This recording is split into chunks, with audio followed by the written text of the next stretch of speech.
ಇನ್ನು ನಿತೀಶ್ ಕುಮಾರ್ ಅವರಂತೂ ಮಹಾಗಠಬಂಧನ್ನ ಬಂಧುತ್ವವನ್ನ ತೊರೆಯೋಕೆ ನಿರ್ಧಾರ ಮಾಡ್ದಂಗೆ ಕಂಡು ಬರ್ತಾ ಇದೆ. ಆದರೆ ಮಹಾಗಠಬಂಧನ್ನಿಂದ ನಿತೀಶ್ ಹಿಂದೆ ಸರಿಯೋವರೆಗೂ ಯಾವುದೇ ಜೆಡಿಯು ಮುಖ್ಯಸ್ಥರಿಗೆ ಬೆಂಬಲದ ಔಪಚಾರಿಕ ಘೋಷಣೆಯನ್ನೂ ಮಾಡದಂತೆ ಬಿಜೆಪಿ ಹೈಕಮಾಂಡ್ ತನ್ನ ನಾಯಕರಿಗೆ ಸೂಚನೆಯನ್ನ ಕೊಟ್ಟಿದೆ. ಹೀಗಾಗಿ ನಿತೀಶ್ ರಾಜೀನಾಮೆ ಬಹಳ ಕುತೂಹಲವನ್ನ ಹೆಚ್ಚಿಸ್ತಾ ಇದೆ.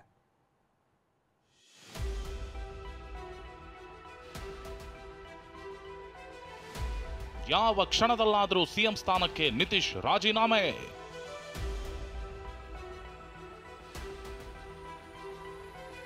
ಆರ್ಜೆಡಿ ಕಾಂಗ್ರೆಸ್ ಮಹಾಮೈತ್ರಿ ತ್ಯಜಿಸಿದ ಸಮಾಜವಾದಿ.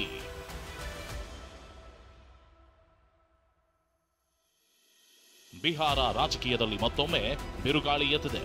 ಸಿಎಂ ಸ್ಥಾನಕ್ಕೆ ನಿತೀಶ್ ರಾಜೀನಾಮೆ ನೀಡುತ್ತಿದ್ದಾರೆ. ಈ ಮೂಲಕ ಜೆಡಿಯು ಆರ್ಜೆಡಿ ಕಾಂಗ್ರೆಸ್ ಮಹಾಮೈತ್ರಿ ಸರ್ಕಾರ ಪತನವಾಗಲಿದೆ.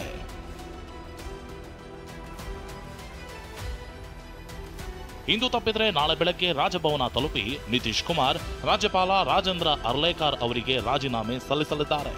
ಬಿಜೆಪಿ ಶಾಸಕರ ಬೆಂಬಲದೊಂದಿಗೆ ನಾಳೆ ಮತ್ತೆ ಸಿಎಂ ಆಗಿ ನಿತೀಶ್ ಪ್ರಮಾಣ ವಚನ ಸ್ವೀಕರಿಸಲಿದ್ದಾರೆ.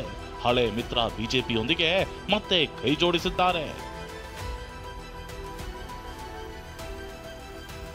ಇತ್ತ ಜೆಡಿಯು ನಾಯಕ ನಿತೀಶ್ ಮನವೊಲಿಸಲು ಕಾಂಗ್ರೆಸ್ ಹಾಗೂ ಆರ್ಜೆಡಿ ನಾಯಕರು ಪ್ರಯತ್ನಿಸಿದ್ರು.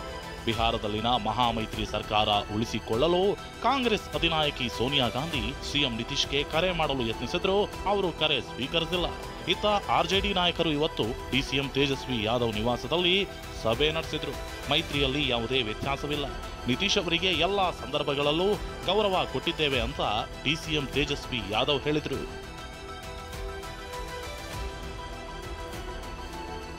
ಇದಲ್ಲದೆ ನಿತೀಶ್ ಸಿಎಂ ಸ್ಥಾನಕ್ಕೆ ರಾಜೀನಾಮೆ ನೀಡೋದನ್ನ ತಪ್ಪಿಸಿ ಅವಿಶ್ವಾಸ ನಿರ್ಣಯ ಮಂಡಿಸುವ ತಂತ್ರ ರೂಪಿಸಿದ್ರು. ಯಾಕಂದ್ರೆ ಒಂದೆರಡು ದಿನ ನಿತೀಶ್ ರಾಜೀನಾಮೆ ತಡೆದ್ರೆ ಜೆಡಿಯು ಅಥವಾ ಜಿತಿನ್ ರಾಮ್ ಮಾಂಜಿ ಪಕ್ಷದ ಶಾಸಕರನ್ನ ಸೆಳೆಯುವ ಲೆಕ್ಕಾಚಾರದಲ್ಲಿದ್ರು.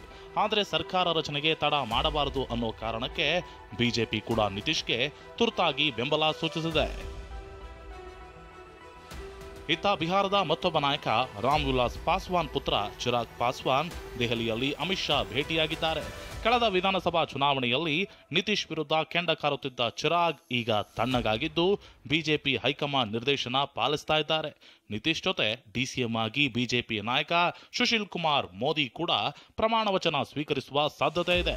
ಕಳೆದ ಬಾರಿಯಂತೆ ಸಂಪುಟದಲ್ಲಿ ಜೆಡಿಯು ಹಾಗೂ ಬಿಜೆಪಿಯ ಶಾಸಕರು ಸಚಿವ ಸ್ಥಾನ ಪಡೆಯಲಿದ್ದಾರೆ. ರಾಜ್ಯಪಾಲರ ಬಳಿ ಹಕ್ಕು ಮಂಡಿಸುವ ಮೊದಲು ನಿತೀಶ್ ಜೆಡಿಯು ಶಾಸಕಾಂಗ ಪಕ್ಷದ ಸಾಂಪ್ರದಾಯಿಕ ಸಭೆ ನಡೆಸಲಿದ್ದಾರೆ.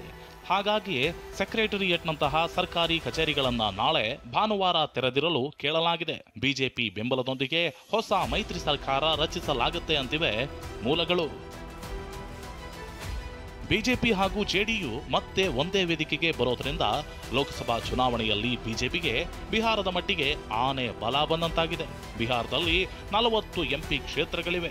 ಎನ್ಡಿಎ ಅತಿ ಹೆಚ್ಚು ಸ್ಥಾನ ಪಡೆಯುವಲ್ಲಿ ಸಹಾಯಕವಾಗಲಿದೆ. ಬಿಜೆಪಿಯ ಗೆಲುವಿನ ನಾಗಾಲೋಟ ಕಟ್ಟಿಹಾಕುವ ಯೋಜನೆ ರೂಪಿಸಿ ಇಂಡಿಯಾ ಮೈತ್ರಿಕೂಟ ಸಂಘಟನೆ ಮಾಡಿದ್ದ ನಿತೀಶ್ ಬಿಜೆಪಿ ಜೊತೆಗೆ ಕೈಜೋಡಿಸಿರೋದು ವಿರೋಧ ಪಕ್ಷಗಳ ಜಂಗಾ ಬಲವೇ ಹುಡುಗುವಂತಾಗಿದೆ. ಹರೀಶ್, ಟಿವಿ9 ನವದೆಹಲಿ.